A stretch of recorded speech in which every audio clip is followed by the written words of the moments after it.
Assalamualaikum warahmatullahi wabarakatuh. Wilujeng patepang deui dina pangajaran basa Sunda. Dina danget ieu urang diajar ngeunaan carita pondok atanapi carpon. Carpon atawa carita pondok nyaeta karya sastra anu direka dina basa lancaran atau prosa kalawan ukuran anak pondok. Yang namina oge carita pondok jadi ukurannya pondok atau pendek. Terus bahasanya itu bahasa lancaran atau prosa karena di dalam bahasa itu ada bahasa puisi, ada bahasa lancaran atau prosa. Nah, carpon itu termasuk ke dalam bahasa lancaran atau prosa. Ciri-ciri carpon itu yang pertama wangun karanganana pondok ya. Jadi bentuk karangannya pendek atau pondok. Terus jumlah kecapna 5.000 ketika 7.000 karakter. Jadi jumlah katanya itu sekitar 5.000 sampai 7.000 karakter. Sifatnya naratif jeung fiktif. Nah, jadi sifatnya itu naratif ya, narasi. Dan tulisannya bentuknya narasi dan sifatnya juga fiktif atau hayalan, karangan. Jadi karangan ya, bukan berdasarkan fakta. Berikutnya, caritana logis atau kaharti ku akal. Jadi jadi carpon itu walaupun fiktif tapi ceritanya tetap logis, jadi tetap masuk akal. Kalau dongeng kan ceritanya fiktif tapi ada hal-hal yang tidak masuk akal. Kalau carpon itu ceritanya fiktif tapi tetap masuk akal. Terus nyaritakan kejadian anu kompleks seperti dina cerita novel ya. Jadi ceritanya itu lebih basajan, lebih sederhana. Kalau novel itu lebih kompleks, kalau carpon itu ceritanya lebih sederhana. Ciri berikutnya, tokoh latar konflikna kawatesanan. Ya, jadi si tokohnya, latarnya, dan konfliknya itu terbatas. Kalau novel kan konfliknya kompleks, terus latarnya banyak, tokohnya banyak. Kalau carpon itu tokohnya sedikit, latar yang diceritakannya juga terbatas, konfliknya juga tidak terlalu kompleks. Nah, yang terakhir, cirinya itu adalah angges dibaca sajung-jungan, sekali diuk antara 10 sampai 15 menit. Jadi, kalau kalian baca carpon itu langsung tamat, sekali baca langsung tamat, antara 10 sampai 15 menitan.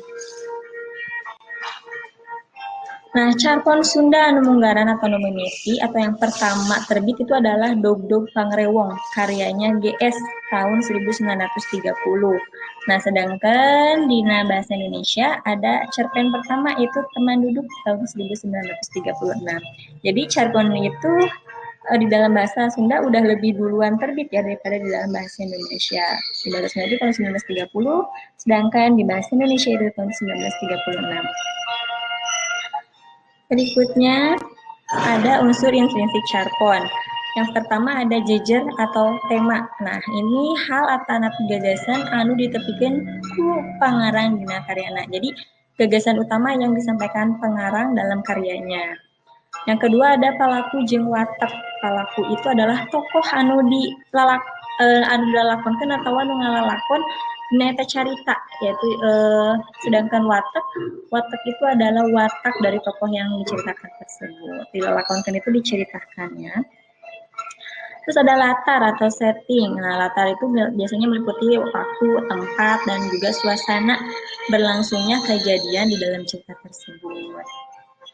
Nah, berikutnya ada galur atau alur, yaitu jalana carita atau runtuyan kejadian dina carita. Jadi alur ya, kalau galur itu alur. Dan biasanya galur itu ada 3, ada galur maju, mundur, dan campuran. Berikutnya ada pusar implengan atau pusar sawangan. Nah, dalam bahasa Indonesia biasanya ini disebut sudut pandang, yaitu kusaha eta carpon ditulisna. Nah, pangarang aya dina eta carpon atau henteu. Nah, jadi dalam pangarang aya dina eta carpon biasana pusar implenganna atau sudut pandang yang dipakai adalah jalma kahiji atau orang pertama. Biasanya di carponnya menggunakan kata kuring, abdi. Kalau bahasa Indonesia saya misalkan.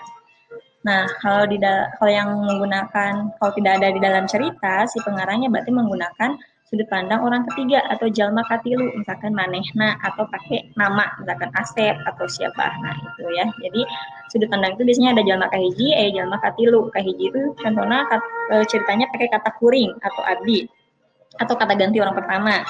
Nah, kalau katilu itu biasanya pakai kata manehna, anjeuna atau nama, misalkan kayak Asep, Ujang, misalkan kayak seperti itu ya. Pokoknya gak ganti orang, kata ganti orang ketiga ya kalau di sudut pandang jamak katilu. Terakhir aya amanat. Amanatnya tak pesen hayang ditepikeun ti pangarang kanu maca. Mung sakitu nu tiasa kapihatur, hatur nuhun kana paratosanana. Wassalamualaikum warahmatullahi wabarakatuh.